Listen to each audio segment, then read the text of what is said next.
السلام علیکم ورحمۃ اللہ وبرکاتہ۔ ایک بھائی نے سوال کیا کہ کیا ہمیں جنت میں شہوت ہوگی یا شہوت نہیں ہوگی؟ ہم جب عورتوں سے تعلق قائم کریں گے یا عورتیں ہم سے تعلق قائم کریں گی تو وہ بربنائے شہوت ہوگا یا بربنائے شہوت نہیں ہوگا؟ تو دیکھیں جناب، شہوت کوئی بری چیز نہیں ہے اگر حلال طریقوں میں استعمال کی جائے۔ ایون دنیا میں بھی شہوت بد جو ہے، یعنی کہ ایسی چیز کی طرف شہوت کا کرنا جو تمہارے لیے حلال نہیں ہے، اس کی ممانعت ہے۔ لیکن کسی ایسی چیز کی طرف شہوت کرنا، شہوت کیا ہے؟ ایک جنسی خواہش کو کہتے ہیں۔ جیسا انسان اپنی شہوت کو اپنی بیوی سے پوری کرتا ہے تو وہ حلال طریقے سے پوری کر رہا ہے۔ تو خیر، بہرحال اس ضمن میں حضرت ابو ہریرہ رضی اللہ تعالی عنہ سے ایک روایت ہمارے سامنے آتی ہے کہ رسول اکرم صلی اللہ علیہ وآلہ وسلم سے پوچھا گیا، کیا جنتی اپنی بیویوں سے جماع کریں گے یا جنتی عورتوں سے مس کریں گے؟ یہ دو الگ الگ روایتیں ہیں، سوال ملتا جلتا، ایک میں مس کا لفظ ہے اور ایک میں جماع کا لفظ ہے۔ تو حضور صلی اللہ علیہ وآلہ وسلم نے فرمایا، ہاں مرد، دو اس میں الفاظ ہیں، ہاں مرد کی ایسی شرمگاہ کے ساتھ جو تھکے گی نہیں، اور ایک میں ہاں ایسے ذکر یعنی ایسی شرمگاہ کے ساتھ جو تھکے گی نہیں۔ دنیا میں تو یہ ہوتا ہے نا کہ انسان جب اپنی شہوت کو پورا کرنے لگتا ہے تو کبھی اس کو کہتے ہیں نا کہ پری میچور ایجیکولیشن ہو جاتی ہے، یعنی ابھی عورت جو ہے وہ سیٹسفائی نہیں ہوئی ہوتی اور مرد فارغ ہو جاتا ہے۔ کبھی مرد خود سیٹسفائی نہیں ہوا ہوتا لیکن وہ فارغ ہو جاتا ہے۔ تو لیکن جنت میں کیا ہے کہ ایسا ذکر، ایسی شرمگاہ جو تھکے گی نہیں، ایسی شرمگاہ جو مسلسل استعمال سے گھسے گی نہیں۔ اب دیکھیں نا، دنیا میں جو ذکر ہوتا ہے، جو شرمگاہیں ہوتی ہیں، جو وہ کیا ہوتا ہے کہ اگر بہت زیادہ استعمال کریں تو ان میں عورت کے فرج میں خون آنے لگتا ہے، یا مرد کا جو عضو تناسل ہے اس کے اوپر جو ہے اریٹیشنز ہو جاتی ہیں، ریشز ہو جاتے ہیں اور دوسرے مسائل ہو جاتے ہیں۔ پر وہاں پر ایسی شرمگاہ کے ساتھ جو تھکے گی نہیں، اور ایسی شرمگاہ کے ساتھ جو گھسے گی نہیں، اور ایسی شہوت کے ساتھ جو ختم نہیں ہوگی، لیکن انسان سیٹسفائی ہوگا۔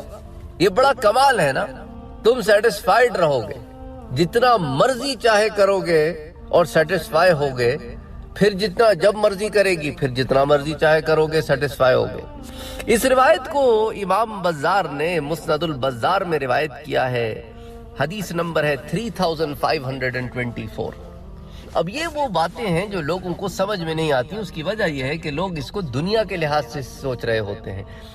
جسٹ ریممبر کہ تم جس چیز کو انویژن کر رہے ہو وہ تمہاری دنیا میں ایک محدود عمل ہے، لیکن جنت میں وہ تمام چیزیں ہیں ہی نہیں، نہ تھکان ہے، نہ نیند ہے، نہ پریشانی ہے، نہ خوف ہے، نہ اس قسم کا کوئی معاملہ ہے۔ تو وہاں کا تو معاملہ ہی جدا ہے۔ جسم یہ دنیا والا ہے لیکن اس کا حسن و جمال جنت والا ہے، طاقت بھی جنت والی ہے، تو پاکیزگی بھی جنت والی ہے، تو ہر چیز اس میں جنت والی ہے۔ بس یہ اپنے ذہن میں رکھو کہ جس چیز کی یہاں بات ہو رہی ہے وہ جنت والی ہے۔ اسی طرح مطالب العالیہ میں بھی یہ روایت آتی ہے، حدیث نمبر 4678۔ اللہ تعالی ہم سب کو ایسے اعمال صالحہ کرنے کی توفیق عطا فرمائے اور ایسے برے اعمال سے بچائے جو اللہ تعالیٰ کی ناراضگی کا سبب ہو، ایسے برے اعمال سے بچائے، اور جو اللہ کو اچھا۔ ہادی الارواح کے پیج نمبر 280 پر حضرت ابو ہریرہ سے ایک روایت آتی ہے کہ حضور اکرم صلی اللہ علیہ وآلہ وسلم سے پوچھا گیا کہ کیا اہل جنت اپنی بیویوں سے جماع کریں گے؟ تو آپ نے فرمایا، اس ذات کی قسم جس کے قبضے میں میری جان ہے، ایسے آلائے تناسل کے ساتھ وطی کریں گے جس میں فطور نہ آئے گا، اور عورت کی ایسی شرمگاہ ہوگی جو رکاوٹ نہ ڈالے گی، اور ایسی شہوت ہوگی جو ختم نہ ہوگی۔ اچھا، جو لذت ہے وہ محسوس ہوگی، شہوت ختم نہیں ہوگی لیکن لذت محسوس ہوگی، اور وہ لذت کئی سالوں پہ برقرار رہے گی۔ یعنی کمال ہے نا میرے رب کا، سبحان اللہ سبحان اللہ۔ اچھا، مرد کا قد لمبا ہوگا، عورت کا قد بھی لمبا ہوگا، لیکن مرد سے کم ہوگا۔ اس عورت کی جو سرین ہے نا، اس کو صفت الجنہ میں ابن ابی دنیا نے روایت کیا ہے کہ عورت کی جو سرین ہے اس کے بارے میں کہا گیا ہے، روایت میں آتا ہے کہ جو عورت کی سرین ہے وہ خشک زمین کی طرح پیاسے ہوں گے۔ مرد کی شہوت عورت کے جسم میں 70 سال تک باقی رہے گی، جس کی لذت اسے محسوس ہوگی۔ یعنی سرین خشک زمین کی طرح پیاسے ہوں گے سے مراد کہ وہ لذت جو ان کو ملے گی نا وہ اسے جذب کریں گی، اور جذب کرنے کے بعد جس طرح زمین اپنے اندر پانی ٹھہراتی ہے نا، پیتی جاتی ہے، بس پیتی جاتی ہے۔ خشک زمین دیکھیے نا، اس پہ تھوڑا پانی ڈالو جذب ہو گیا، تھوڑا پانی ڈالو جذب ہو گیا، ویسے وہ شہوت کو جذب کرے گی، اور وہ شہوت سے تھکیں گی نہیں کہ بھائی مرد اپنی خواہش پوری کر رہا ہے، وہ برابری سے اپنی خواہش پوری کروائیں گے۔ دنیا میں تو کبھی ایسے ہوتا ہے نا، ایک کی خواہش پوری ہوگی ابھی ایک کی نہیں ہوئی، وہاں ایسا معاملہ ہی نہیں ہے، سب برابری سے۔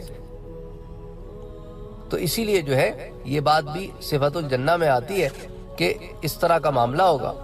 اچھا، ابن ابی شیبہ جو ہے روایت کو یوں نقل کرتے ہیں، اس روایت کو مصنف ابن ابی شیبہ کی صفحہ نمبر 104 پر حضرت سعید بن جبیر نے بیان کیا، مردوں کا قد بھی عورتوں کا قد بھی، کہ مردوں کا قد عورتوں سے لمبا ہوگا، اور عورت کے سرین جو ہے خشک زمین کی طرح پیاسے ہوں گے۔ مرد کی شہوت عورت کے جسم میں 70 سال تک باقی رہے گی، جس کی لذت اسے محسوس ہوگی۔ یعنی مرد جو اپنی خواہش پوری کرے گا، عورت لذت محسوس کرے گی، مرد لذت محسوس کرے گا۔ مرد کے بدن میں بھی لذت رہے گی کافی عرصے تک، اور عورت کے بدن میں بھی لذت رہے گی۔ دنیا کی طرح نہیں ہے کہ بس خواہش پوری ہوئی تھوڑی دیر میں لذت ختم ہوگی، نہیں۔ اچھا، حضرت ابراہیم نخعی فرماتے ہیں کہ جنت میں جو چاہیں گے وہی ہوگا، وہاں اولاد نہیں ہوگی۔ مصنف ابن ابی شیبہ کی روایت ہے صفحہ نمبر 116 پر کہ وہاں اولاد نہیں ہوگی۔ فرمائیں کہ جنتی جب ایک مرتبہ اہلیہ کو دیکھے گا تو اس کو خواہش ہوگی، پھر دوبارہ دیکھے گا تو اور خواہش پیدا ہوگی، یعنی وہاں دیکھنے سے خواہش بڑھے گی۔ عجیب کمال ہے نا، یہاں دیکھنے سے انسان کہتا ہے وہ جی بھر گیا، وہاں دیکھنے سے خواہش بڑھے گی، بھرے گی نہیں، بڑھے گی۔ سبحان اللہ، سبحان اللہ، سبحان اللہ۔